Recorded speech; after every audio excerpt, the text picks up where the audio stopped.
Welcome to the Lens Lounge. We are here at Jefferson Parish Regional Library, where I have the beautiful Miss Tamika Smith here with me. And I want to ask her a few questions while we wait for everyone to join. So, how are you feeling this afternoon? I'm nervous. I don't even know why I'm nervous, but I am nervous. Nervous. I did want to ask you a question about the inspiration that inspired you to start this support group. Well, I've been sharing my chronic illness journey for quite some time now. And when I was suddenly diagnosed with lupus in 2020 and I lost my mobility 5 months later, I learned the importance of having support. And a lot of people who are battling chronic health illnesses does not have a support. So I wanted to create a safe space for people to come out, to talk about their illnesses, but to feel empowered and to get some advocacy resources and tips in order to be the CEO of their own health. Now, I see you have your mom here with you, Yes. and I know that she is one of your biggest supporters. So can you tell us what was the most pivotal moment in order to allow her to push you to take care of your needs? The pivotal moment for me was the fight back. Right. You know, my mom is a little feisty, and she believes in fairness and justice, and so that was my thing. I didn't want to give up because of all the skills and the tools that she has equipped me with over the years. So just that fight back and wanting to push forward, to fight for my health and to fight for an answer. So what do people misunderstand the most about your diagnosis? That you can look just like me. You can look normal and you can still have a chronic illness diagnosis. Some things that people don't understand also is that rest is very important. We cannot do some things that other people can do. Like say, for example, I'm having this event today. I might be in bed for the next 2 days, but you know, that's a part of the chronic illness journey. I saw your interview on the Tamron Hall show, and look, I was so inspired when I seen that. Like, it was such a beautiful story, and I'm pretty sure a lot of other men and women were also inspired as well. So can you tell us briefly, what is medical gaslighting? Medical gaslighting is when you feel invalidated, you're not being heard, you're not being seen by a doctor. It is emotional distress, and it can take a toll on your entire family, on your mental health, and as well as your physical. Look, amazing. Like, I love to hear it. So what's your biggest learning experience throughout this journey?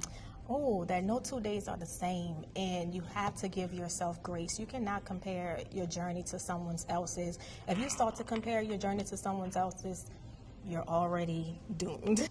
So now that you have went through this entire journey, how has your perspective on mental health changed over time? I have an undergraduate degree in social counseling, and when I was going through my course, and even having professional experiences, I never understood mental health until it happened to me. So when I started experiencing anxiety and depression in my late 30s, I was like, what is happening to me? You know, and so I had to come to terms with, this is my diagnosis, this is what I'm dealing with, and how to cope with it. So that was like a big eye opener for me, because if you don't know, you don't know. Right, and I love to hear that.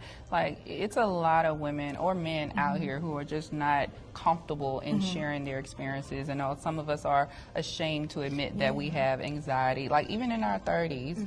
So, like, I really appreciate you being open and honest and transparent just with the world about what you're going through. Because it can happen, you know, when it comes to mental health conditions and illnesses, it can happen at any age. No one is left behind when it comes to this. So it can happen at any age, and I think that's one of the things that some people don't understand. You know, it can happen in early childhood, but it can also happen in your late adulthood.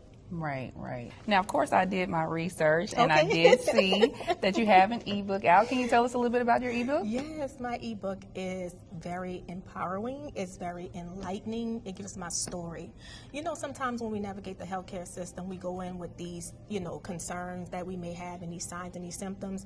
And even when being diagnosed at times, when you tell a doctor you have a certain sign or you have a certain symptom or you have a certain concern, they downplay it, dismiss it, invalidate it, right? And so it leaves us puzzled and thinking that, okay, this is all in my mind. However, you know your body best. And so what I have learned on this journey is that you have to keep advocating for yourself, because if you don't, they will tell you this does not correlate with the diagnosis that you have. But when you start to do your research is very powerful. Reading is very powerful. Start reading, because listen, reading can open up a lot of doors and understanding. And so that's what I learned. And I say, if they're going to downplay and dismiss it, I know it's factual, and I'm going to fight for what's factual. Right, and I totally agree with that. I'm an avid reader myself, so I'm definitely going to pick up a copy of your ebook. Now that you've shared your ebook information with us, do you have any other resources for health and wellness that you can share with us? I would say to journal. Okay. I would say to journal, because when it comes to your body, no two bodies are the same. Also, you're going to learn that when you have certain chronic health illnesses, things that you were not reactive to, like allergic reactions or whatever the case may be, you'll find sometimes that you start to experience those allergic reactions, and you have to know how to counteract it. Because when you go to the hospital sometimes, or you see your doctor, once again, it's dismissed, it's invalidated, it's not taken seriously. But journaling is going to be your most powerful tool outside of any other resources they have out here. Learning your body, journaling, and listening to your body. Right, and I absolutely love to hear that. Like, journaling is one of the things that I did pick up in my 30s. So I really appreciate, hearing that information coming from someone else as well. What would you say would be the best decision that you've made thus far for your health journey? To discontinue medication and to do things more on the holistic route. That was the best decision I could have ever made. My body has so many side effects, and I'm not saying this, to downplay medication and treatment, because some people benefit from it, right? But once again, it goes back to everybody is different. And so I had to learn my body. That's where journaling came into play. And I learned that my body just was more responsive to the holistic side, going back to our roots. Well, Ms. Tamika, I definitely appreciate you for sharing your information and your journey here with us today. So where can our listeners find your information online? You can find me on Instagram, Facebook, TikTok, YouTube, you name it, I'm on it, okay? Tamika D_Smith. And also for the ebook, you can click the link in my bio on Instagram, Facebook, TikTok, and you will find it. All right, Ms. Tamika. Well, there you have it, guys. See you soon. See y'all soon.